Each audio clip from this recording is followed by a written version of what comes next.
Today's video is sponsored by Lazarus Baraza, a true patriot and a Kenyan nationalist at heart.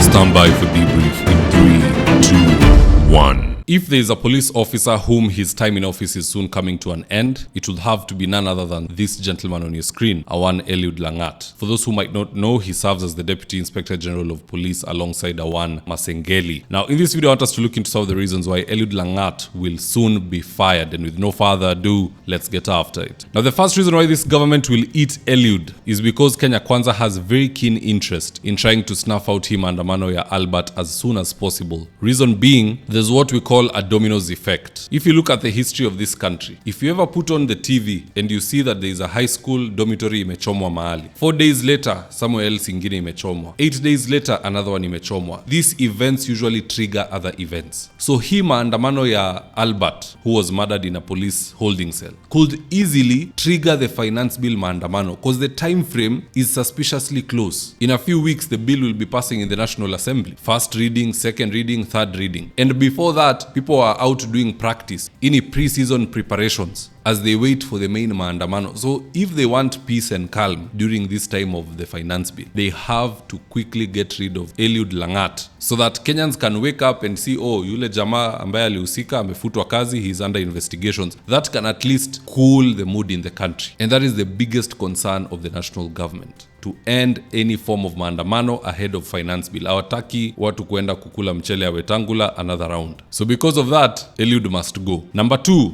Kenya Kwanza leaders who are notorious for defending abductions and murders, they find that this time their hands are tied because the Kalenjins and Luos are in a new marriage, and the marriage could end very quickly if the Luos tend to see people like Aaron Cheriot and Farouk Kibet saying bonkers things like Ajwang abducted himself. So for the sake of the alliance, senators like Aaron Cheriot have had to come out and say things like this. There is an incident that happened yesterday which I want to join the rest of Kenyans who are condemning the brutal murder of that young Kenyan. And I want to urge the Inspector General of Police, together with all the agencies like APOA, do not allow a few officers to spoil the image of our police service. 95 to 99% of our police officers are very diligent, very patriotic Kenyans who undergo their duties with great patriotism. Do not allow a few bad apples that are doing bad things to Kenya to spoil the image of our police, until when Kenyans see police service, they think these are murderers. Many of these police officers, they are our brothers, they are our sisters, they are our fathers, and they do their work very well. I want to challenge those charged with the responsibility. Please get to the root cause of the murder of that young Kenyan so that Kenyans can restore their faith in our police service, so that we do not judge our police as an institution harshly because of the issues of 1 or 2 officers that have misbehaved.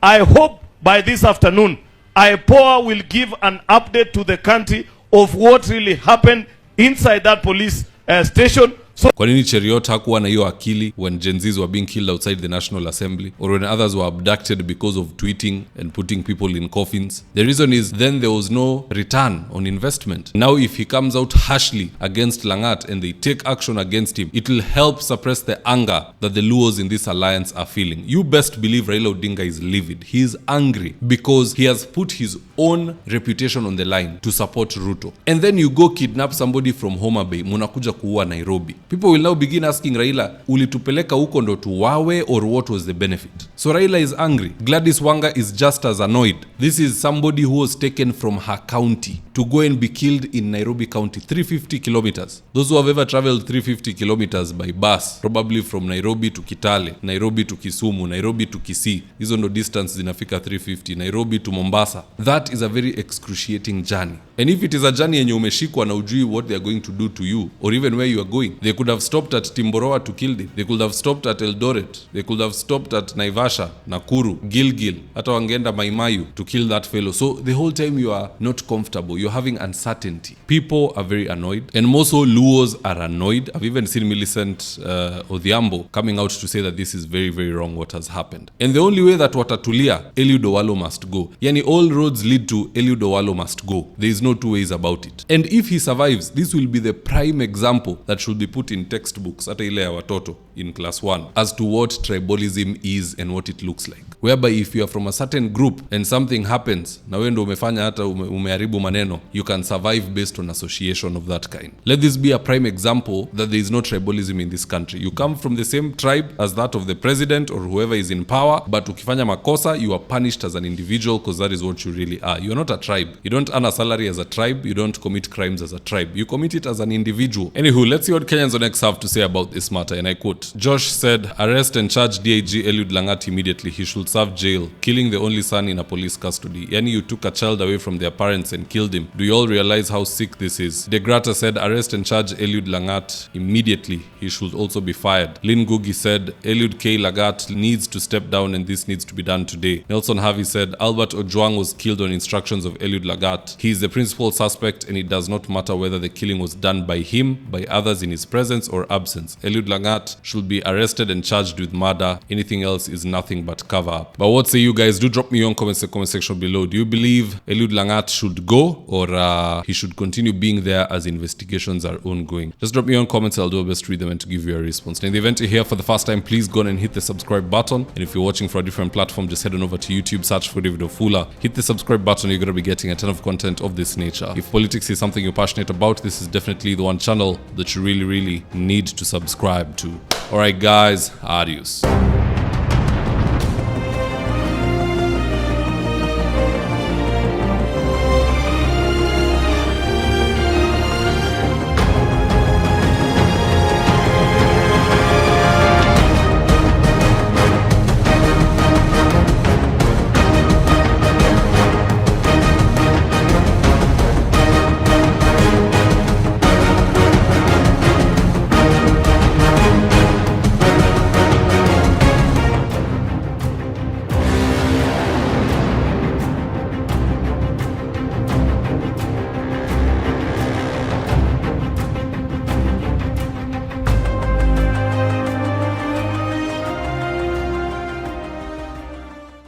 Thank you for choosing David Wafula as your primary news platform. We put countless hours in research, recording, and editing.